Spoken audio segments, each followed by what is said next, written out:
I want to ask a question that doesn't get asked enough in the collecting community. Can you let go? I'm not talking about selling off extras or flipping a figure that you haven't opened yet. I'm talking about really letting go of a figure, of a line, of a piece of your collection that at one time meant everything to you. Not because it's broken and not because the value's changed, but because you've changed. And maybe your collection should reflect that too. This episode isn't about loss, it's about clarity, it's about growth. And it's about control. Because sometimes the most powerful thing that we can do as a collector is to admit that this doesn't really do it for me anymore. So if you've ever looked at your shelf and quietly wondered to yourself, why do I still have this? This one's for you. I want to talk about the art of letting go. Stick around.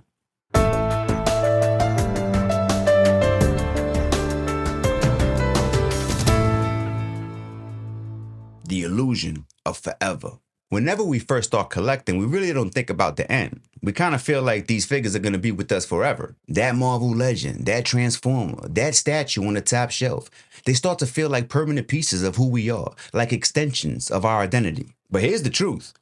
Nothing is permanent. As we grow, we change as people, as creators, as collectors. And when our taste changes, our space has to change too. At first, it might feel like failure, like you're giving up on something that you love. But that's not failure. That's growth. There's this idea floating around in the hobby that once you buy something, you're supposed to hold on to it forever. But that's not realistic and it's not healthy. And honestly, that's not even in the true spirit of collecting. Because once we let go of that pressure, we stop seeing our collection as a vault and we start seeing it more as a garden, a place that's alive, that needs pruning, trimming, reshaping, that needs care and attention, not just additions. And just like a garden, the better things are going for you, and the more that collection grows, the more you're going to have to tend to it. Your lawn grows the fastest in the spring. And when your life is doing good, your shelves do too. But no matter how green it gets, you still got to keep the grass cut. I remember very clearly when I first started picking things up, and it wasn't even figures at that time. It was more Legos and constructor sets. I started off with one Walking Dead constructor set, and before I knew it, I had the whole collection. I had a whole village. But then I started doing 1/12 scale, and those figures are a lot bigger, and they started taking up a lot more space. It wasn't too long before I went from, man, I love The Walking Dead, to,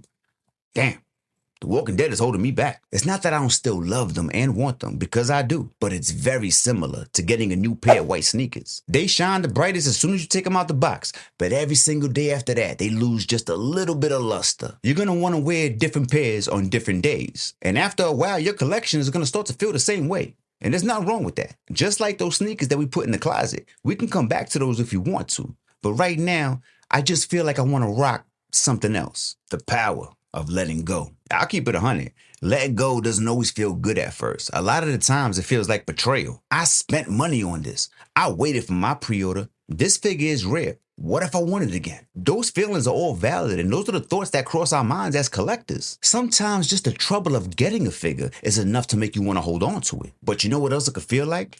Relief, clarity, control, peace. There's something powerful about choosing what it is that gets to stay in your space. That moment when you box something up and then you realize, I didn't even miss this. That's you taking back ownership, not just of your shelf, but of your story. The Walking Dead era was big for me. I mean, like really big. I had the sets, the jail, Daryl's bike, Michonne, her crew, everything. But the moment I stepped up to 1/12 scale, I realized these figures are bigger, and so is the vision. So I can't do both. I didn't really feel bad though. I was on to Marvel and DC now, and The Walking Dead just didn't fit in with that. And back then I was in a way smaller apartment, so I really didn't even have the room like that. I was working off a couple of shelves. So I start packing up my Walking Dead collection, and as I'm putting them away, I'm remembering where all of these things came from. How happy I was when I found Daryl and his bike. How I felt when I went to New York Comic Con with my brother and we found that one vendor selling the blind bags, and I dead ass took the box and bought all of them. It all came back to me when I was putting things away. But to be honest, I never felt like I was losing something. If anything, it felt more like spring cleaning. I'm not getting rid of this coat.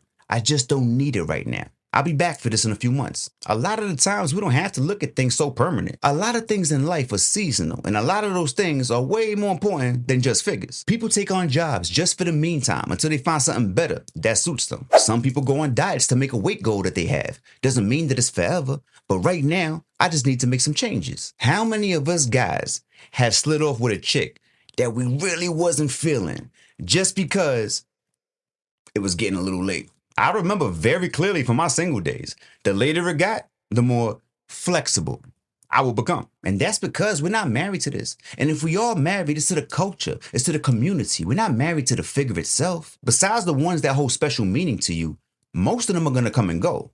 Curating versus storing. A lot of it's to the point where our collections start to feel noisy. There's just too much going on, too many characters, too many lines, not enough meaning. And that's when I started to ask myself, does this make me happy? Or am I just holding on to this because I feel like I'm supposed to? And to be honest, that's exactly where I'm at with my Age of Apocalypse section right now. I'm not really sure if I just want to give the dioramas to other characters or if I want to put those figures in the bin and make them miss me for a while.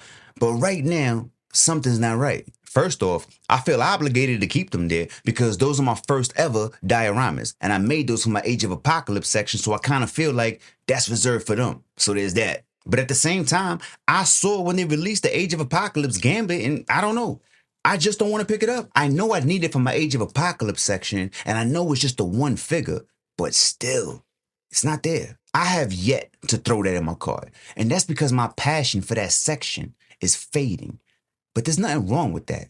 That's life. Now I'm heavy into Transformers and I want all the ones that I saw in the movie growing up, and that's where I'm at in life right now in 2025. Our collecting display is like a yearbook of our passions. And just like a yearbook, some people that start the class with you aren't going to make it to graduation. Then we got the ones that jump in mid-year and they make it to valedictorian. It is what it is. Nothing stays the same.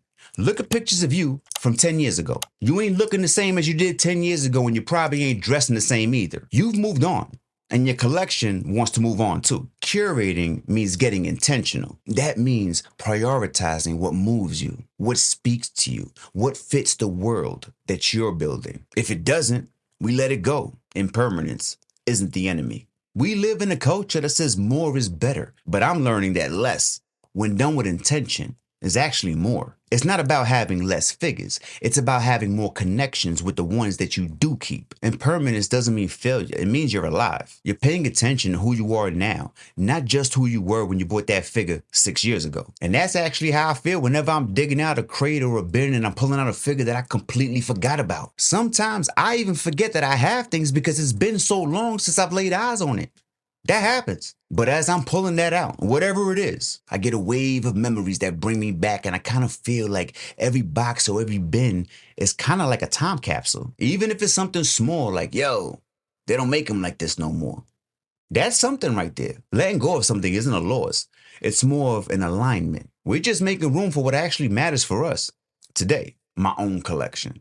I'll be real with you. I've let go of some heavy hitters in my life. Stuff I thought that I've never let go of. Stuff that I used to pose every week. But over time, they just didn't align with my themes anymore. And once I started letting go of the noise, the best parts of my collection started to shine through. Teams are popping out different when I give them more room to breathe. And I feel like my shelves shine more with less on them. My themes are more noticeable, and you can follow the transitions and see what's going on without asking any questions.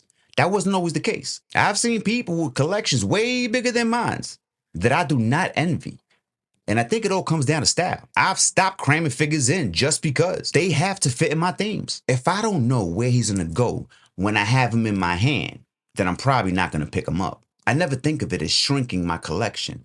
If anything, I think of it more as sharpening my collection. So here's my challenge to you. Go around your room and look at your collection and ask yourself, what doesn't fit me anymore? If something doesn't make you happy or fit your vision or reflect who you are right now, you know you are allowed to release it. You don't have to feel guilty and you don't have to feel wasteful. If this video resonated with you, drop a comment and let me know. What's something that you let go of and didn't regret? Or maybe there's something that you want to let go of, but you haven't been able to yet. And if you're in the stage of your collecting journey where you're starting to curate over accumulate, welcome.